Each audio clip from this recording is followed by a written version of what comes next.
오늘 본문은 계속해서 헌금, 그 가운데서도 다른 사람들을 돕는 구제 헌금이 가져오는 결과가 무엇인지를 설명하는 말씀입니다. 여러분, 우리가 어려운 형제들을 돕기 위해서 구제 헌금을 할 때 그 결과 어떤 일이 일어나는가? 첫째는 헌금을 하는 그 사람이나 교회를 하나님께서 넉넉하게 해주신다고 합니다. 8절 10절에 보면 하나님이 능히 모든 은혜를 너희에게 넘치게 하시나니 이는 너희로 모든 일에 항상 모든 것이 넉넉하여 모든 착한 일을 넘치게 하게 하려 하심이라. 하나님께서 이 구제 헌금에 참여하는 너희를 모든 일에 항상 모든 것이 넉넉하여, 여러분 이 표현을 보세요.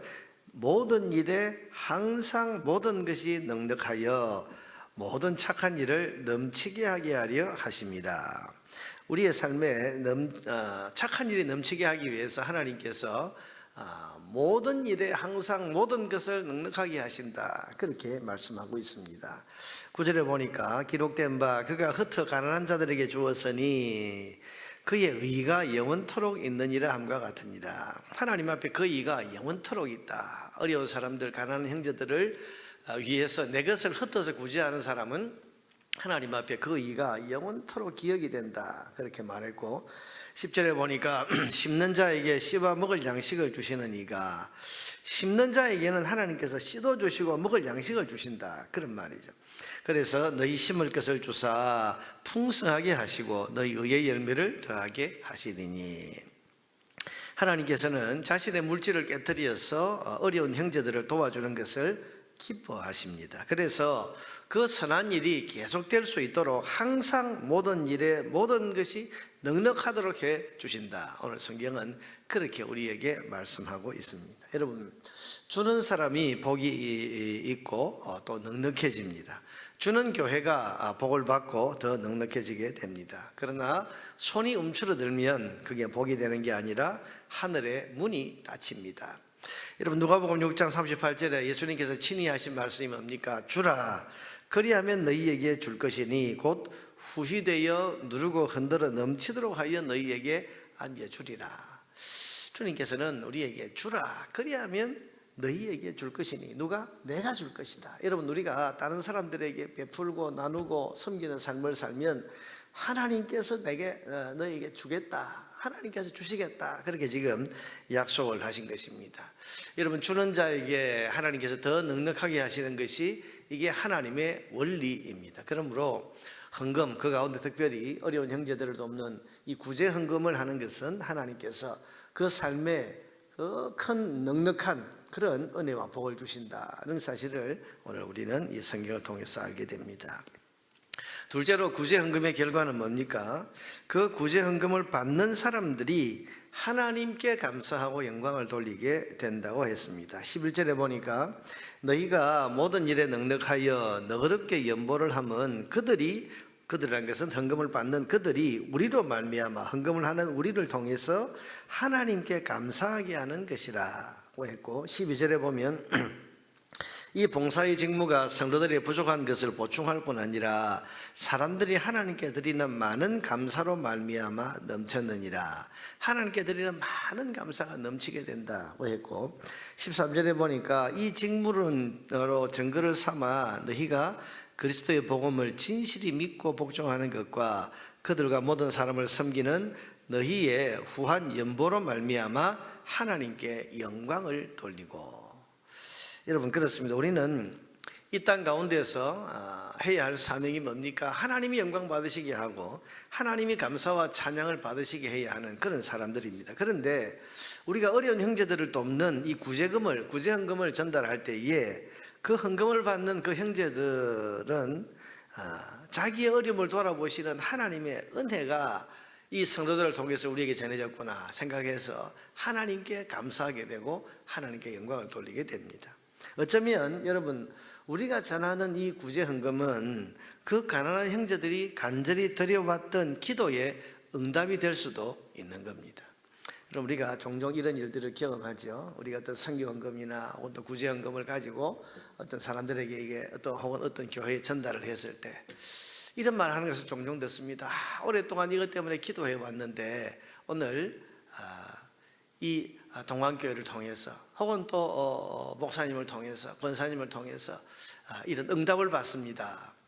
오랫동안 기도해 왔던 응답이 우리의 구제 헌금을 통해서 그들에게 찾아갈 수 있는 겁니다. 그러니 기도의 응답을 주신 하나님께 영광을 돌리고 어려운 형편을 돌아보신 하나님께 감사하게 되는 것 아닙니까? 그러니 우리가 드리는 구제 헌금은 어려운 형제들이 하나님께 영광을 돌리고 하나님께 감사와 찬양을 올려드리는 그런 계기가 되기 때문에 이것은 선한 일이 되는 것입니다. 실제로 구제 헌금의 결과가 뭡니까? 도움을 받은 형제들이 우리를 위해 기도하게 되는 유익을 얻게 됩니다. 14절에 보니까 또 그들이 너희를 위하여 간구하며 하나님이 너희에게 주신 지극한 은혜로 말미암아 너희를 사모하느니라. 여러분, 우리가 헌금을 한 사람들은 잊어버리고 그저 하나님께 감사한다, 그게 아니고 헌금을 하게 된 나에게 구제 헌금을 이렇게 하나님께 드려서 내게 오게 한 그분들을 위해서 기도한다. 또 너희를 사모한다. 참 감사하게 된다, 그런 말이죠. 여러분, 그렇습니다. 이 구제 헌금을 받는 사람들은요, 그 구제 헌금을 전달해 준 또 그것을 해준 사람들을 위해서 늘 기도하는 것을 볼 수 있습니다. 제가 군목 시절에 이제 월급의 그 5% 20분의 1조를 저에게 보내주던 그런 청년들이 있었습니다. 함께 교회에 있던 이 청년들인데, 여러분, 청년들이라 해봐야 뭐 갓 이제 사회에서 직업을 가졌으니까 그 월급이 얼마나 되겠습니까? 그런데 이제 이 군선교에 참여한다고 자기 월급의 5%를 이렇게 계속 보내는데, 제가 통장에 찍힌 그 몇만 원의 금액과 그 보낸 청년들의 이름을 보면서 아주 간절하게 늘 그 청년들을 위해서 기도하지 않을 수가 없었습니다. 기도가 될 수밖에 없잖아요. 참 그 마음이 얼마나 고맙고 또 그 많지 않은 월급 중에서 일부를 그렇게 떼내어서 이에 참여하고 또 나를 돕는다는 것이 얼마나 귀한 일인지, 그때 내가 할 수 있는 것은 기도밖에 없고 또 해야 하는 것이 그 청년들을 축복하는 것이기 때문에 간절하게 새벽마다 그들을 축복하면서 기도했던 그런 기억이 있습니다.